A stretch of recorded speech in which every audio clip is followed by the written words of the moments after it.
Good morning.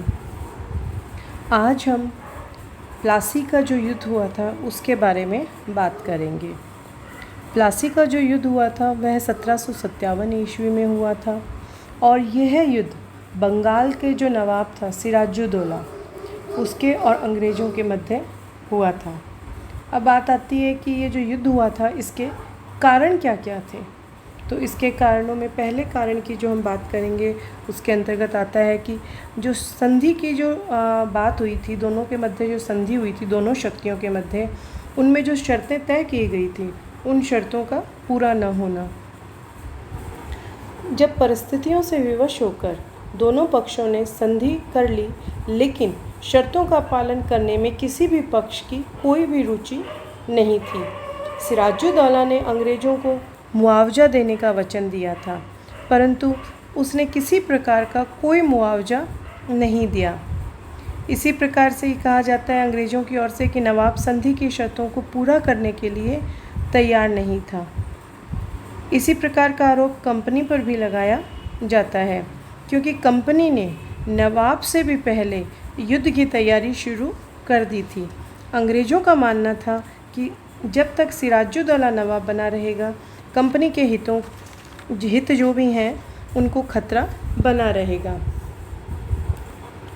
दूसरा जो कारण था वो ये था कि सिराजुद्दौला ने अपने कुछ निजी पत्रों में अंग्रेज़ों के शत्रुओं से मित्रता न रखने का आश्वासन दिया था। कंपनी ने इस प्रकार के आश्वासन जो थे उनको भी संधि का एक अंश समझ लिया। ये अंग्रेज़ लेखकों का मत है, जबकि सच्चाई यह थी कि संधि के समय ही नवाब ने इस प्रकार की शर्त को मानने से इनकार कर दिया था। संयोगवश इन्हीं दिनों बंगाल के फ्रांसीसियों ने नवाब के साथ, बंगाल जो था वहाँ पर फ्रांसीसियों ने नवाब के साथ संबंध बढ़ाने का प्रयास किया, जिससे क्लाइव को ये डर लगने लगा कि कहीं अपमानित नवाब जो है वो फ्रांसीसियों से मिलकर अंग्रेज़ों से अपना प्रतिशोध लेने की कोशिश ना करें। इसी वजह से क्लाइव ने फ्रांसीसियों की जो बस्ती थी चंद्रनगर, उस पर आक्रमण करने के लिए नवाब से अनुमति मांगी। नवाब फ्रांसीसियों को अपना शत्रु बनाना नहीं चाहता था, इसलिए उसने अंग्रेज़ों को कोई भी सीधा जवाब नहीं दिया बल्कि गोलमाल जवाब भिजवा दिया। फिर क्लाइव ने मार्च 1757 ईस्वी को चंद्रनगर पर अचानक से आक्रमण कर दिया और उस पर अधिकार कर लिया। अंग्रेज़ों ने नवाब पर अलीनगर की शर्तों को तोड़ने का दोष भी लगा दिया, जिसे कि नवाब ने स्वीकार नहीं किया।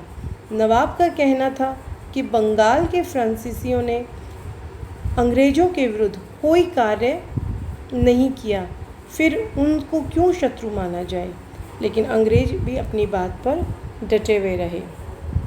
इसके अलावा बहुत से विद्वान जो हैं उनका यह मानना है कि नवाब सिराजुद्दौला के विरुद्ध कुछ प्रभावशाली मुस्लिम सरदार और जो धनवान हिंदू थे वो कुचक्र रचने में लगे हुए थे और जब उन्होंने अंग्रेज़ों से इसमें सहयोग मांगा तो उन्होंने तत्काल स्वीकृति दे दी। मुस्लिम सरदारों में मीर जाफ़र, मिर्ज़ा अमीर बेग और हुसैन खां प्रमुख थे, जो किसी न किसी रूप से नवाब द्वारा बेइज्जत किए जा चुके थे। हिंदू लोग सिराजुद्दौला की कट्टर धार्मिक नीति के कारण विरोधी बने हुए थे। जगत सेठ बंधुओं मेहताब राय और स्वरूप चंद्र को भी नवाब ने अपमानित किया था। नदिया का शक्तिशाली जमींदार महाराजा कृष्णचंद्र भी नवाब की हिंदू विरोधी नीति से असंतुष्ट था। इसके अलावा प्रमुख हिंदू व्यापारी थे जिन्होंने अंग्रेज व्यापारियों के साथ घनिष्ठ जिनके संबंध थे और दोनों के हित एक समान थे। लेकिन जो साक्ष्य उपलब्ध हैं उनसे पता लगता है कि इस षड्यंत्र के निर्माण में अंग्रेज़ों ने पहल की थी। अलीनगर की संधि के बाद से ही मद्रास के जो अधिकारी थे वे अपनी सेना को वापस भिजवाने की मांग करने लगे थे, लेकिन क्लाइव का मानना था कि अभी बंगाल में काम पूरा नहीं हुआ है, इसीलिए उसने मद्रास की सेलेक्ट कमेटी को संपूर्ण स्थिति समझाते हुए मार्ग निर्देश की प्रार्थना की थी। मद्रास से क्लाइव को उत्तर भेजा गया कि बंगाल प्रांत में ऐसी किसी भी शक्ति से संबंध स्थापित किया जाए जो नवाब से असंतुष्ट हो तथा नवाबी का दावा कर रही हो, ताकि सिराजुद्दौला जो है उसको हमेशा के लिए समाप्त किया जा सके। इससे स्पष्ट है कि नवाब के विरुद्ध षड्यंत्र में अंग्रेजों ने पहल की थी। नवाब विरोधी जो षड्यंत्रकारी थे उन्होंने मीर जाफ़र को नवाब बनाने का निर्णय लिया, जिसे अंग्रेज़ों ने भी स्वीकार कर लिया। अंग्रेज़ों ने मीर जाफ़र से अलग से एक गुप्त समझौता कर लिया, जिसके अंतर्गत नवाब बन जाने के बाद मीर जाफ़र ने कंपनी को व्यापारिक, प्रादेशिक और आर्थिक सुविधाएं देने का आश्वासन दिया। राय दुर्लभ जो था उसको मंत्री पद का आश्वासन दिया गया और षड्यंत्र की जो शर्तें थी वो कलकत्ता के एक सिख व्यापारी अमीचंद की अध्यक्षता में तय हुई थी। अतः उसे नवाब के कोष का 5% भाग देने का वायदा किया गया। जब सब कुछ तय हो गया तो अमीचंद ने 5% के अलावा 30,000 पौंड की मांग और की, और मांग न मानने पर षड्यंत्र का भंडाफोड़ कर देने की धमकी दी। इस पर क्लाइव ने भी धोखा देने की नीति अपनाई और उसने 2 संधि पत्र तैयार करवाए, एक सफ़ेद कागज पर जो कि सही था और दूसरा लाल कागज पर जो कि झूठा था, जिसमें अमीचंद को 30,000 पौंड देने की बात कही गई थी। वॉटसन ने झूठे संधि पत्र पर हस्ताक्षर करने से मना कर दिया। तब क्लाइव ने उसके जाली हस्ताक्षर बनाए और अमीचंद को संतुष्ट कर दिया। चूँकि क्लाइव ने कंपनी के हितों की रक्षा के लिए धोखाधड़ी की थी, इसलिए अंग्रेज इतिहासकारों ने उसके इस कुकृत्य को भुला दिया। अपने विरोधियों के षड्यंत्र की सूचना जब नवाब को युद्ध से पहले ही मिल गई, लेकिन नवाब ने षड्यंत्रकारियों के विरुद्ध कोई भी सख्त कदम नहीं उठाया। उसने अपने चारों सेनानायकों मीर जाफ़र, राय दुर्लभ, यार लतीफ़ खां और मीर मोइनुद्दीन खां को बुलवाकर अपने प्रति वफादारी की शपथ लेने को कहा। उसके ऐसा करने मात्र से ही जब उन लोगों ने जो चारों सेनानायक थे उन्होंने सिराजुद्दौला नवाब के प्रति वफादारी की शपथ ली, तो उसी से ही नवाब संतुष्ट हो गया, जबकि हकीकत में मीर मोइनुद्दीन खान के अलावा तीनों सेनानायक षड्यंत्र में सक्रिय थे। षड्यंत्र के पूरा होते ही क्लाइव ने युद्ध का बहाना ढूंढना शुरू कर दिया। उसने नवाब को एक पत्र लिखा जिसमें उस पर अलीनगर की संधि को भंग करने का आरोप लगाया गया। उसका ये आरोप कितना झूठा और निराधार था, इसकी पुष्टि इसी से हो जाती है कि नवाब का उत्तर आने से पहले ही क्लाइव सेना सहित राजधानी की तरफ कूच कर देता है और अंग्रेज़ों ने जून 1757 ईस्वी को कटवा पर अधिकार कर लिया। इसकी सूचना मिलते ही नवाब भी सेना सहित आगे बढ़ा और दोनों पक्षों की सेनाएं प्लासी के मैदान में एक दूसरे के सामने आकर डट गई। नवाब की सेना में लगभग 50,000 सैनिक थे, जबकि क्लाइव के पास 800 यूरोपियन और 2200 भारतीय सैनिक थे। नवाब की विशाल सेना को देखकर क्लाइव साहस खो बैठा और उसने आक्रमण करने का साहस नहीं किया। लेकिन जब षड्यंत्रकारी सेनानायकों ने उसे दोबारा से विश्वास दिलाया, तब 23 जून 1757 ईस्वी को क्लाइव ने धावा बोल दिया। नवाब के चारों सेनानायकों में से 3 सेनानायक अपने अपने सैनिक दस्तों के साथ चुपचाप युद्ध का नज़ारा देखते रहे। केवल मीर मोइनुद्दीन खान ने शत्रु का सामना किया, लेकिन थोड़ी देर बाद वह भी मारा गया और नवाब जो था वो इस विश्वासघात से घबरा गया और युद्ध के मैदान से भाग खड़ा हुआ। उसके भागते ही नवाब के षड्यंत्रकारी सेनानायकों ने अपने अपने दस्तों को भी लौट जाने के आदेश दे दिए। इस प्रकार बिना किसी विशेष प्रयास के ही क्लाइव ने युद्ध जीत लिया। नवाब जब मुर्शिदाबाद से पटना की ओर भाग रहा था तो उसे बंदी बना लिया गया और 28 जून 1757 ईस्वी को अंग्रेज़ों ने मीर जाफ़र को बंगाल का नवाब घोषित कर दिया।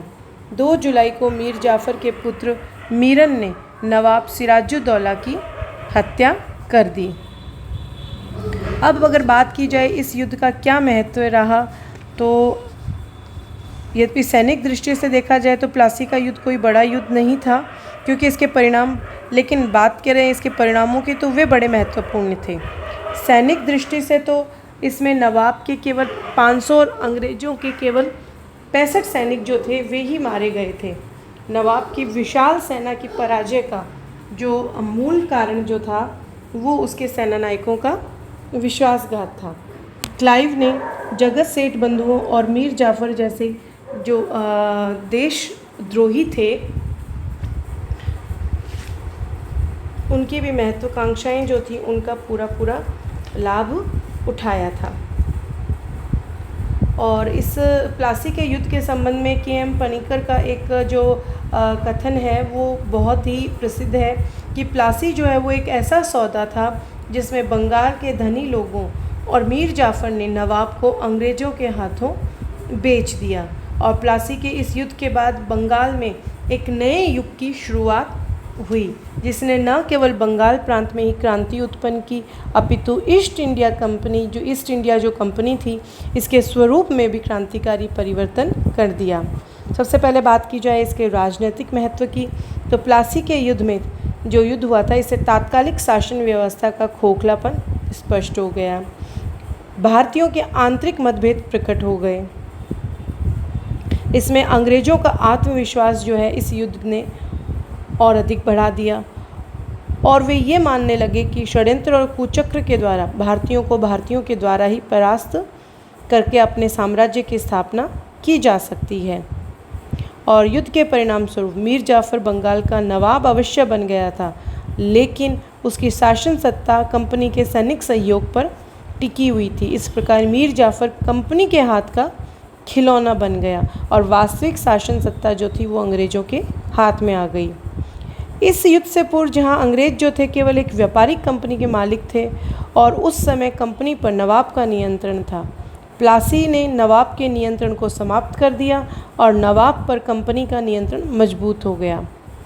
उसकी असहायता इसी से स्पष्ट हो जाती है कि चाहते हुए भी मीर जाफ़र अपने दीवान राय दुर्लभ और बिहार के नायब दीवान राम नारायण को किसी प्रकार की सज़ा नहीं दे सका, क्योंकि वे कंपनी के वफादार व्यक्ति थे।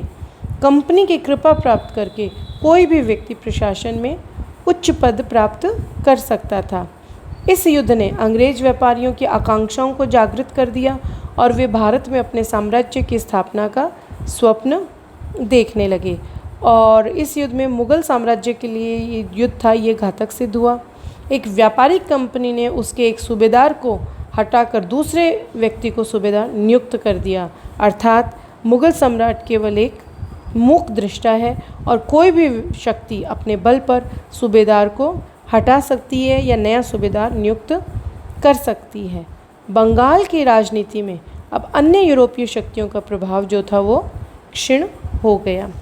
और जहाँ तक आर्थिक महत्व की बात आती है तो बंगाल भारत का सर्वाधिक समृद्ध प्रांत था। 1757 से 1760 ईस्वी के मध्य मीर जाफ़र ने लगभग 3 करोड़ रुपए रिश्वत के रूप में अंग्रेज़ों को दिए। स्वयं क्लाइव को 30,000 पाउंड जो है वो प्राप्त हुए क्षतिपूर्ति के रूप में। कुछ के अनुसार 16 लाख रुपए और कुछ के अनुसार 2 से 3 लाख पाउंड के बीच भी प्राप्त हुए बताते हैं। अंग्रेज़ों को संतुष्ट करने के लिए मीर जाफ़र को अपने महल के सोने चांदी के बर्तन तक बेचने पड़े। वस्तुतः बंगाल प्रांत के समृद्ध स्रोतों ने कंपनी को कर्नाटक का तीसरा युद्ध जीतने में भी सहायता दी। इस युद्ध के बाद ही वह युग शुरू हुआ जिसमें कि अब व्यापार के साथ राज्य विस्तार जुड़ गया। बंगाल में कंपनी को 24 परगनों की जागीर प्राप्त हुई। प्लासी के युद्ध के पूर्व कंपनी को भारत में माल खरीदने के लिए इंग्लैंड से सोना और चांदी लाने पड़ते थे। अब उसे भारत में ही इतना अधिक धन मिलने लगा कि वह तमाम जरूरी सामान खरीद सकता था। प्लासी के युद्ध के बाद कंपनी को तीनों सूबों बंगाल, बिहार और उड़ीसा में व्यवसाय करने की छूट मिल गई। कलकत्ता में कंपनी ने अपनी स्वतंत्र टकसाल कायम की, जहां से 19 अगस्त 1757 के दिन ईस्ट इंडिया कंपनी का पहला सिक्का जो था वो जारी हुआ। इस प्रकार ये युद्ध जो था ये बहुत अधिक महत्वपूर्ण साबित हुआ।